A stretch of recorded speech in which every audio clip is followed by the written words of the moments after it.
As we began our long journey, I began to soak in my surroundings.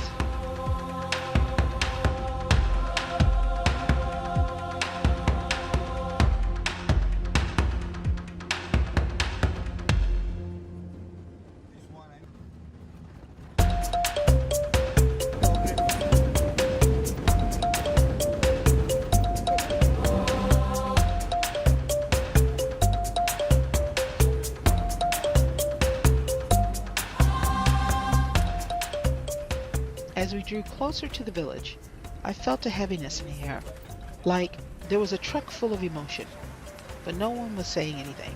We were just riding, but the closer we got to the village, the more intense this feeling became. There was a few light conversations here and there, but for the most part, no one really spoke. It's almost like we were all preparing for what was to come next.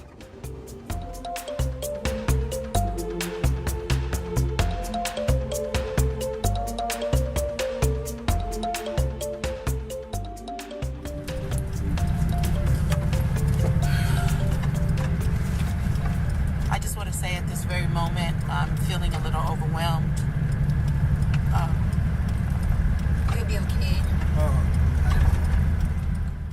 As usual, everyone was very comforting to me.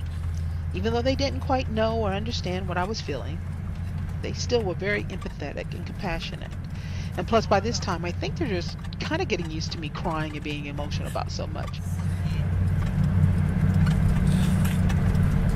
Knowing, feeling that some people are about to welcome me back home,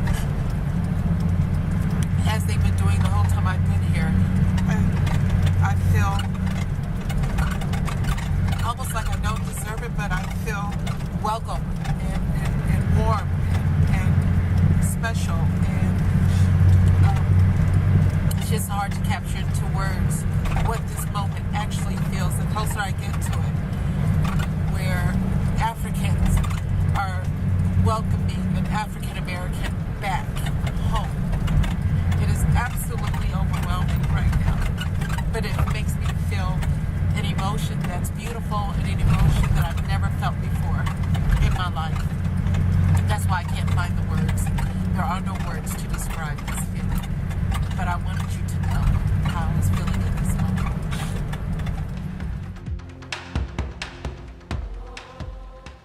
Well, the moment of clarity and vulnerability, it seems to have broken the ice, though. The air was lighter, and I began to think about getting myself together before meeting everyone. We stopped by a little stand to stretch our legs and wait for a call for Balu to tell us where to meet them.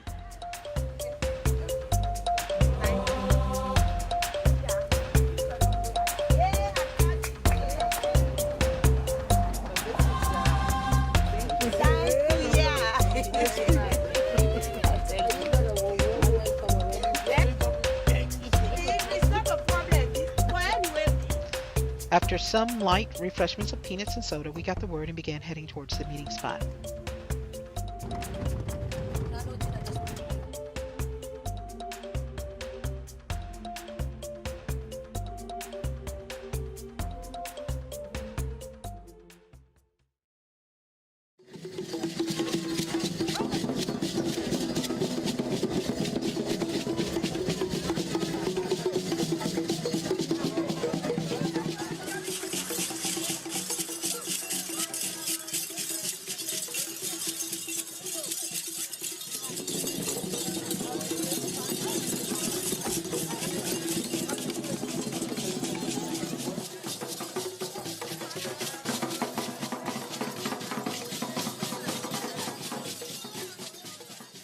Shaking the hands of 14 great chiefs from around the district who came to welcome me was just amazing. The handshake was a little familiar, a gesture we do in America.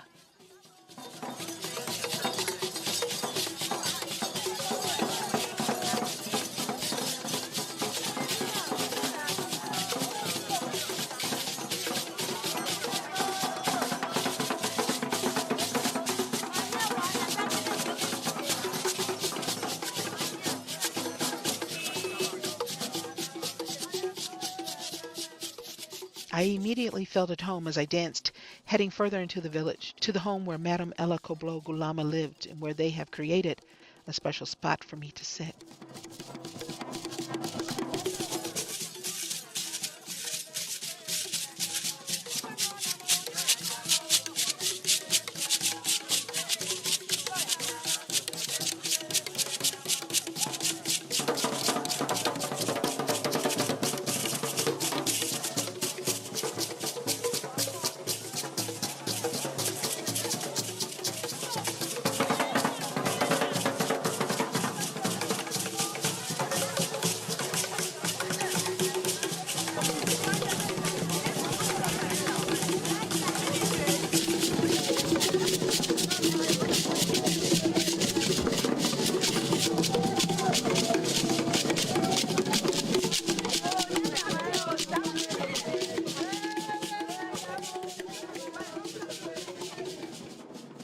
We finally made it to the home where I was told to sit in a particular chair. I sat there just for a few moments until everyone was gathered around me, and then I was asked to accompany Chief Momo-Gulama inside of the home. He presented me with a gift. I was told that 14 chiefs, each representing a chiefdom in the district, were there to welcome me. So as a gift, and as a custom, I was asked to change into an outfit that had been made for me by hand to properly greet them. I was delighted.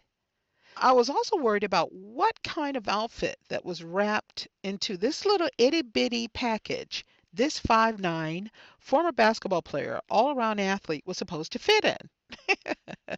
When I opened the package, though, the beauty of the fabric and vibrant color was just absolutely magnificent.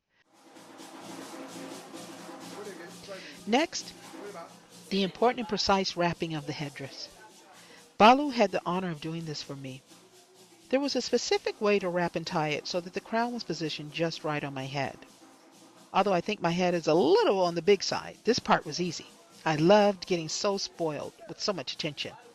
And voila, I felt like a queen. Okay, well, here I am. I have been transformed into my mother. I look exactly like my mother. And let me tell you, ladies, in Africa, with all of this, it brings out the best in any woman. I have curves, I have a waist, I have all of that, and I feel beautiful. So now I must dance with my people in the Jeep. This is exciting. This is really, really exciting. My sisters dressed me up and I'm ready to go.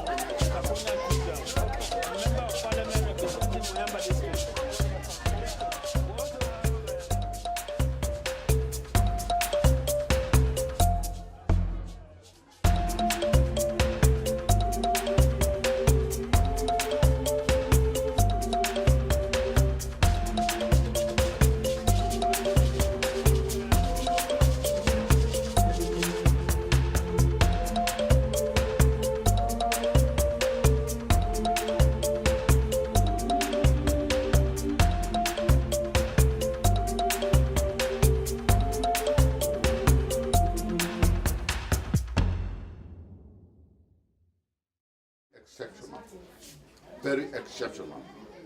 She was elected twice. She was elected on the throne unnecessarily. But later, the people said, that is our chief. They re-elected her. She's the only one I know that has been elected twice in the Moyamba District. Through the profile of Madam Ella-Koblo-Gulama, she started like a child, and gradually, all her life are in that small book. Very interesting. I wish somebody will do what they did for Madam for me. I am also, and like this man, I am also a man who started from scratch. This part I found really interesting. The paramount chief that represents all of the chiefs of the kingdom is saying that the chiefs here, all males at the time, want to be just as effective as Madam Ella-Koblo-Gulama. Is Jesus Christ dead? He said, no. How do you prove that Jesus is still living? It's the same way we can prove Mother is not dead. Because her activities are still going on, are ongoing. Her good name, her good practices are still going on.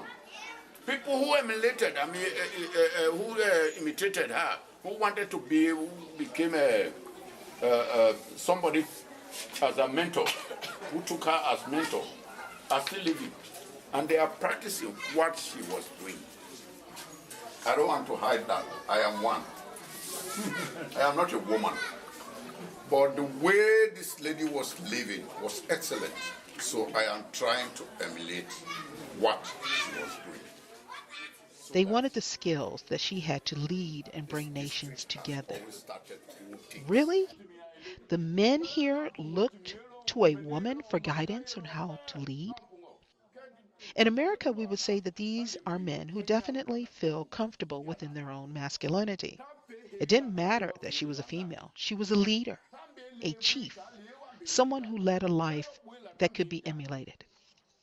Wow. When was the last time you heard something like this?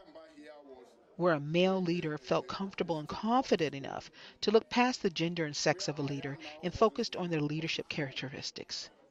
Amazing. By tracing, you get to know each other. So feel very comfortable. You are at home. I do, thank you. Very comfortable. You are very welcome. Thank you. Don't feel anything. You are just like one of us. Thank you. So thank you so much. Thank you so much. Yes. And Sierra Leoneans have welcomed me. It is wonderful, wonderful to be here. Everything hasn't processed yet. Being here, actually knowing that thousands of years ago, my mother walked on this land before we went to slavery. And to come back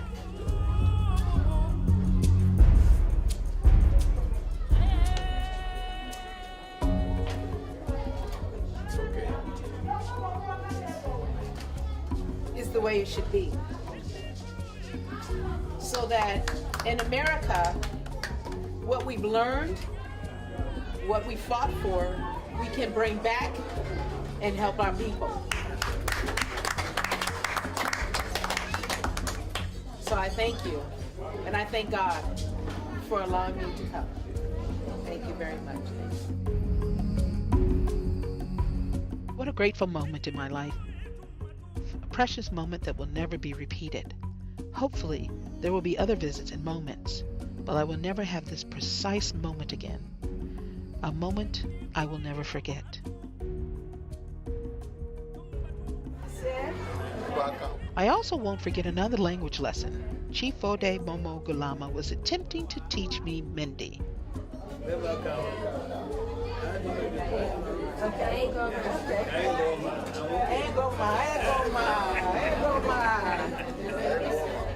I thought it was so sweet.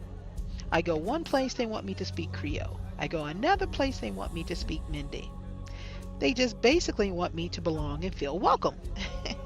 They also want me to learn their language. So, all in all, I had a lot of fun.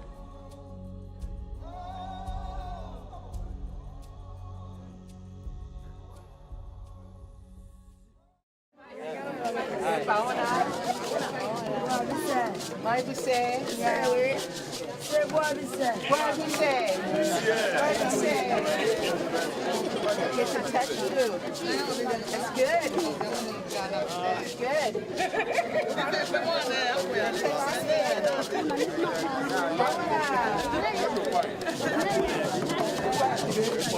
Thank you. Yeah, I just want to touch everybody. Take you with me. Take you with me. Thank you. It's good to be here.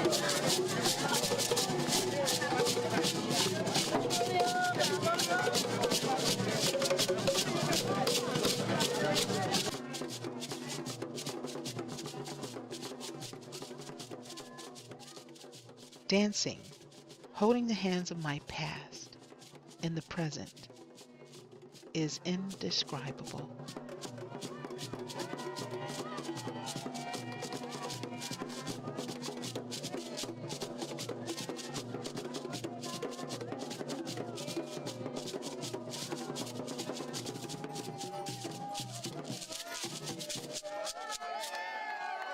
As the festivities simmered, we sat down to eat a meal that had been specially prepared for us: chicken, beef, greens, and rice.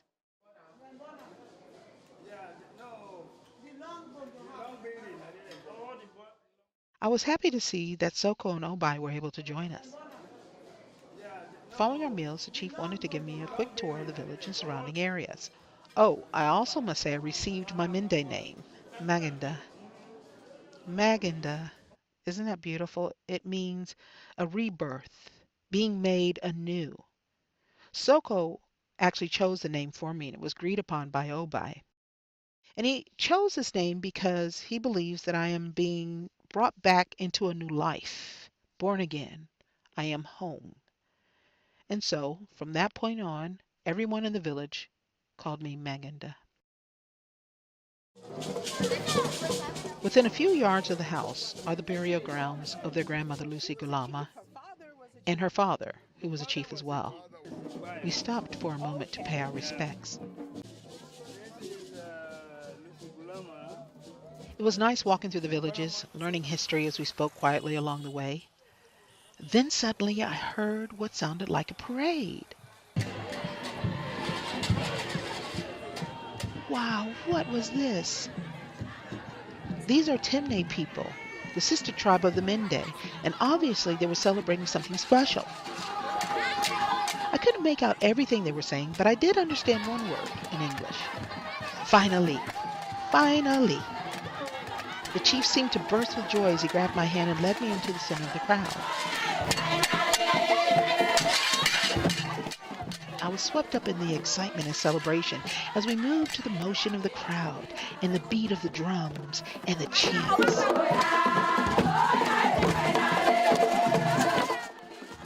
I didn't know what we were so happy about, but before I knew it, I was happy too, and singing and dancing right along with everyone else. I felt so happy inside. Whatever they were celebrating, I was in.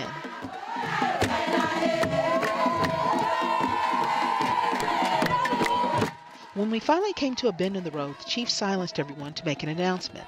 He wanted to introduce me to everyone and tell them why I was there. He said that we were all connected. They all seemed pleased, and then I had a chance to speak. And with each word, I knew I had extended my family. Sisters. My mother's mothers came from here. So thank you. After thousands of years, on my mother's side, it is good to be home.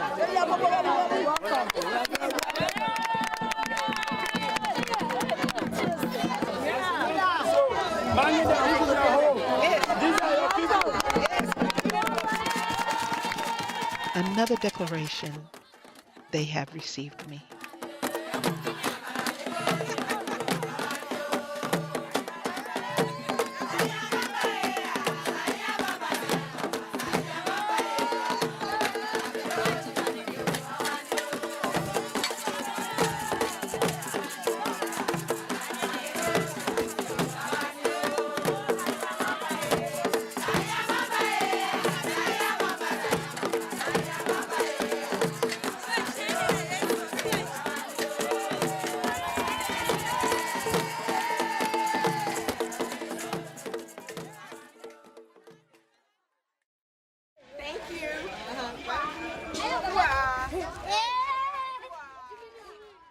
The day was coming to a close and we had so much more to see, so we continued down a path of celebration and we continued our tour.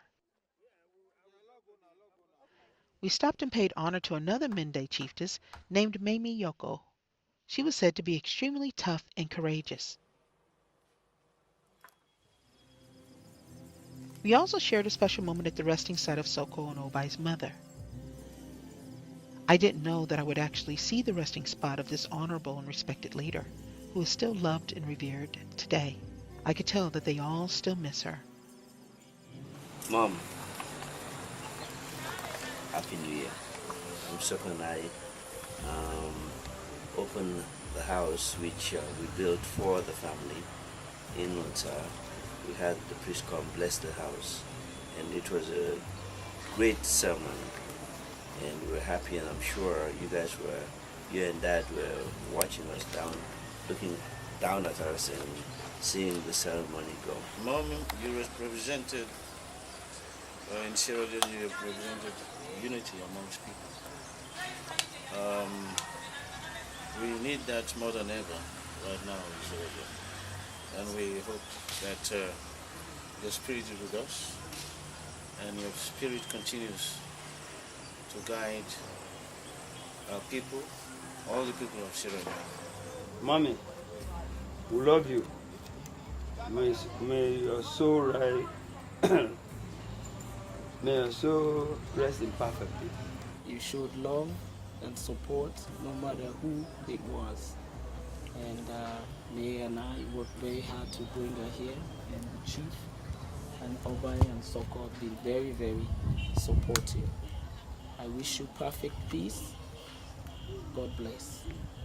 When I read your biography, when I read even the beautiful words that they've written for you at your resting place, it reminds me so much of my own life, so much of my mother's life. When she passed, we started a scholarship fund just for women who want to go to school.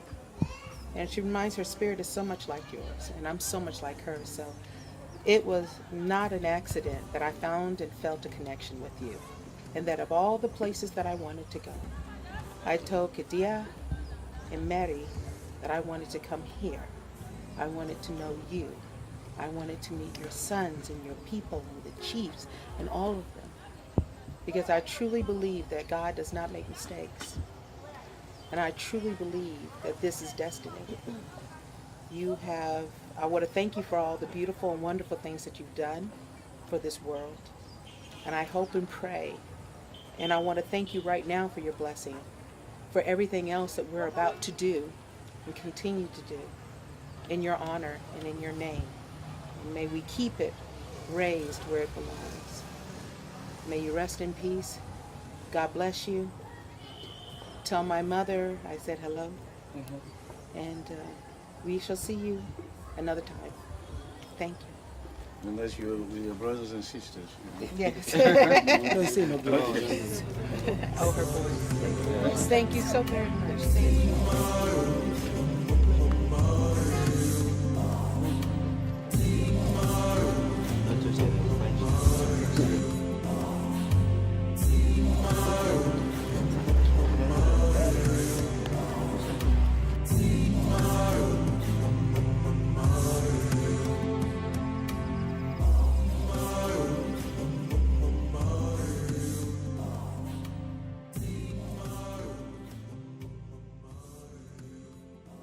I wonder what my mother would have felt if she had ever had the chance to meet Madam Gulama face to face, leader to leader, mother to mother. If this occurred, I truly believe that my mother's life would have been changed forever, in a good way.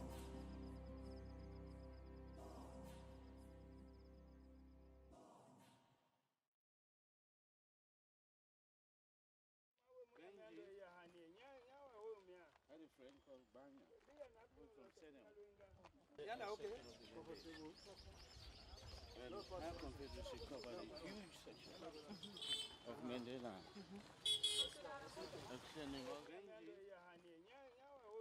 had a friend called Banya, who's from Ceremonial.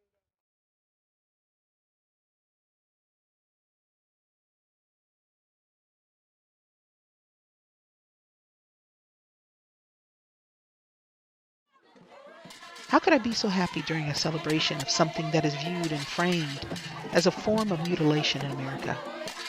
Oh my gosh, did I do wrong by dancing with them? Should I feel upset or angry? Am I less of a feminist? All of these questions entered my mind, and I wasn't really sure what to think or how to feel. All that I knew was at that moment of dancing and celebrating, the happiness that I felt was real. And to be honest, again, if I was born and raised here and I went through the process, you can believe that at the very minimum, I would want a parade to welcome me when I came home as well.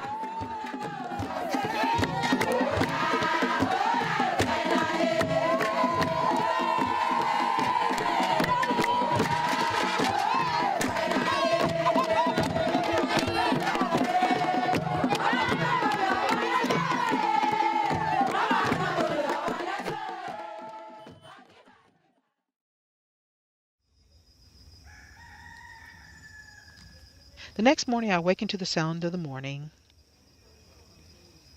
and someone sweeping.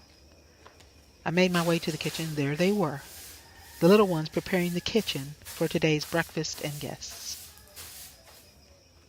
First thing in the morning, still quiet.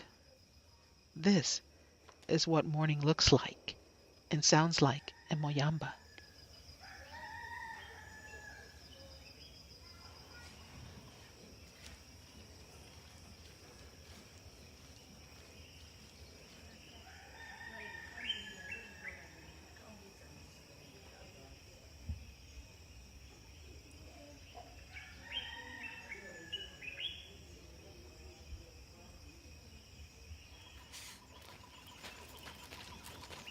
Good morning. How are you? I'm fine. How are you? I'm fine. Good morning. Good.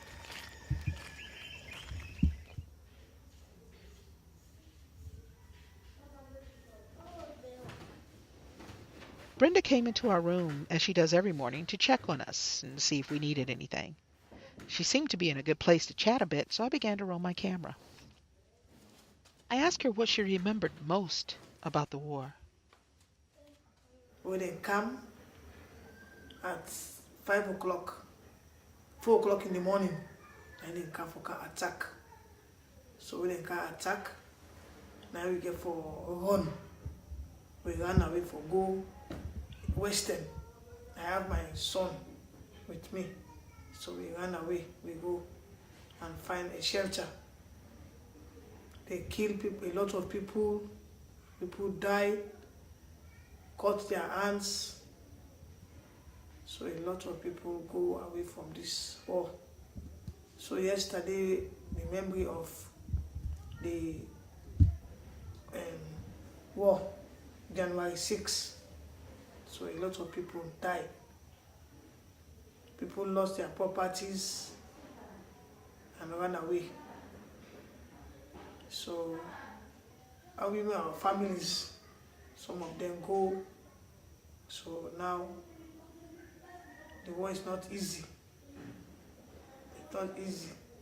Soldiers fighting with different languages. Yes, a lot of people died. So it is not easy. It's not easy. If you don't have money, you will die here. Some we have money, go to another country to save their lives. So we thank God. We did, nothing wrong with we. So we thank God for that. So, but it not be easy. So we say thanks to God for everything. When God make we day back again, we pray that nothing will happen again to we this time. How old was your son when the war broke out? How old was he? 1 year, 8 months. Yes. So how did you run away with a child that small? I put it on my back. Me and his father went to Mrs. Jalo's house to go and rescue our lives. They kill a lot of people. Did you see people being killed on your? Yes, on the floor, on the streets, burning cars. A lot of people died, lost properties. Yes. So how? But you thank God for everything now. Yes, I thank God because I'm here now talking with you. So I'm happy. Yes. I hope we met back another time. I will. Yes. Aunt Sylvia was also part. She saw the war. Yeah. Oh, in his house. I want to call her. Let her come and talk to you. Okay. Let me call her.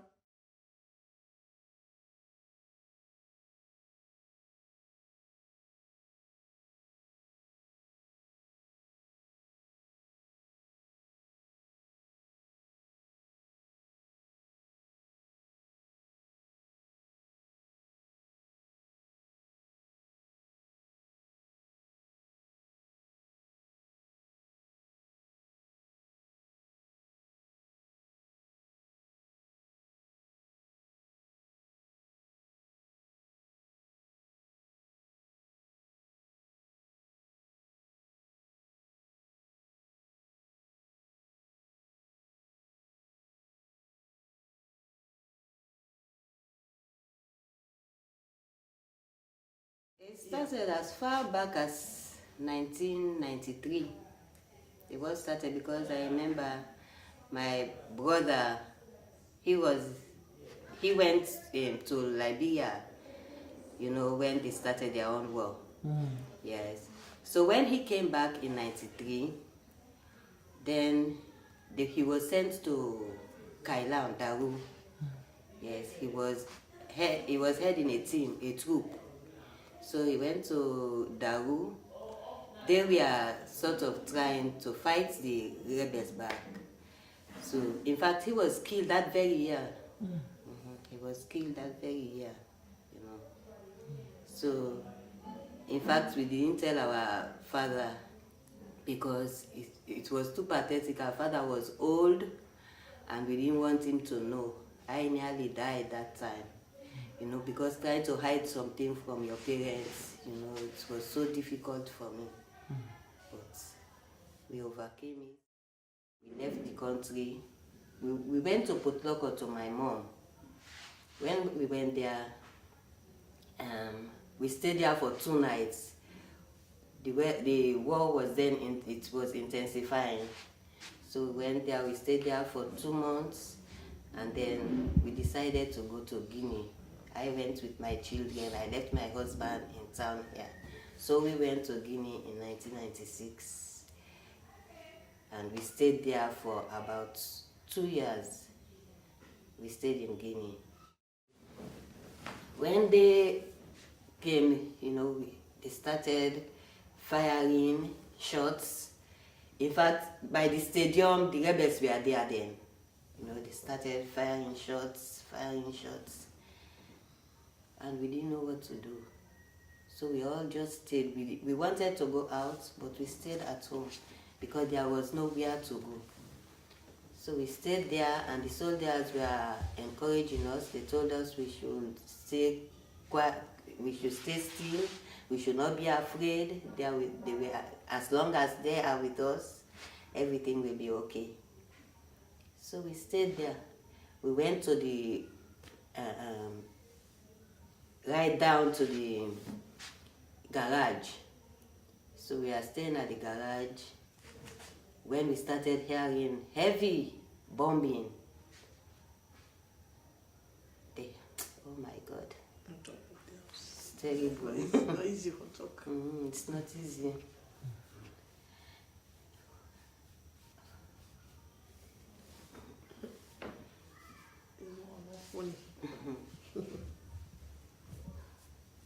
I don't know how to say. It's difficult.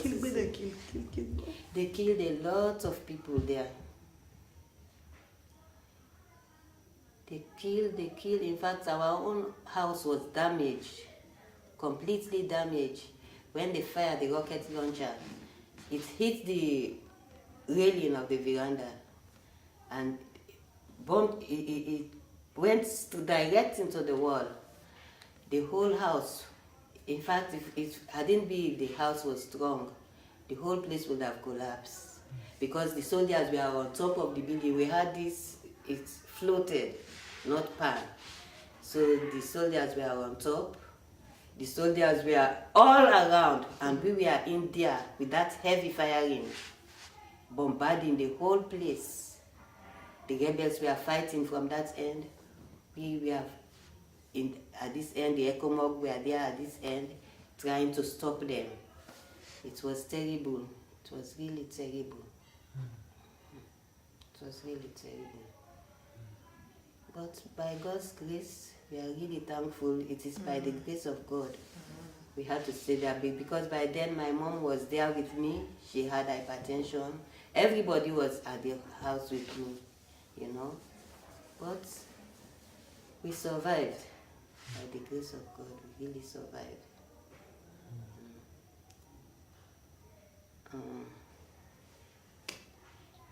It continued for many days.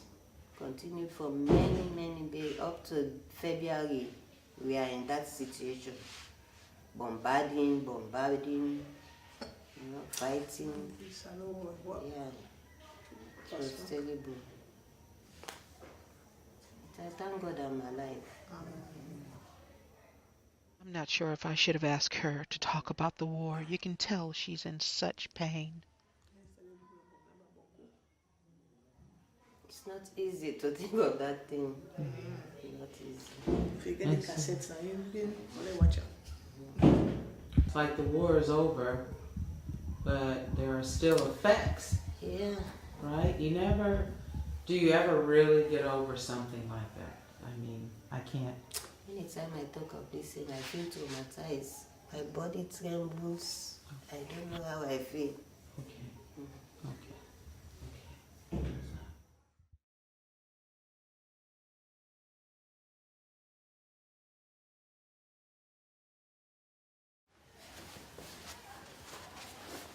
This is where you got your high blood pressure, you said?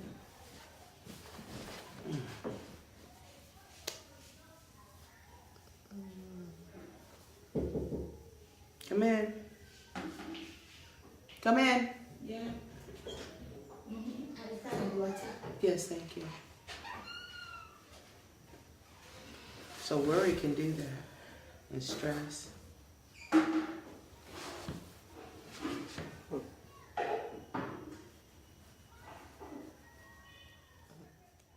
We sit in silence. I'm trying to help her recover, trying to get her blood pressure down that has now risen, just like the terrible memories I have asked her to speak about. I don't know if you want to remember that time. Praise God. Well, thank you for talking about it. I think that it's important for people to understand how bad things were, so that perhaps we won't do it again. You know, a lot of people died and suffered and are still suffering today. You know, all over the world we have to find different ways of solving our problems other than war. But you're alive today, thank God, praise God. You're alive today for a reason. You're alive today for a reason. You're alive to tell your story this one time. You're alive to help somebody else. Give us a beautiful place to stay when we come from America that will hopefully bring some wonderful changes. And when you come to America, I think you're going to North Carolina to see each other. But, you know, thank God, you live for a reason. You live for a reason. God doesn't make mistakes. You know, you live for a reason. But it is not right. And it is not fair. And it is not good. So whatever the reason, God gives us salvation.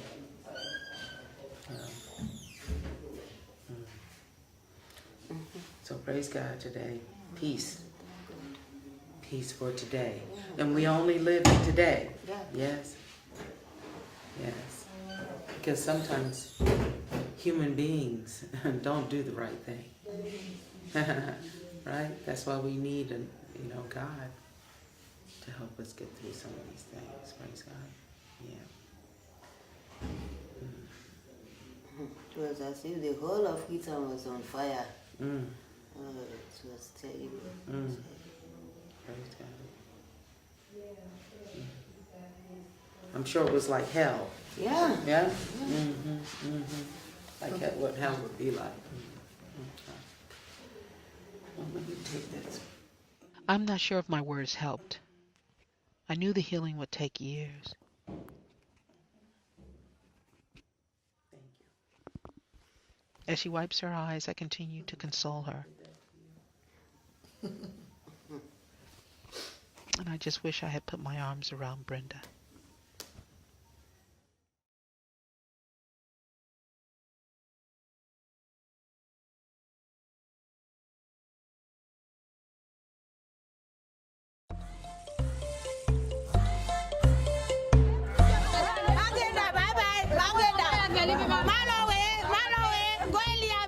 So long to you too, my friends and family.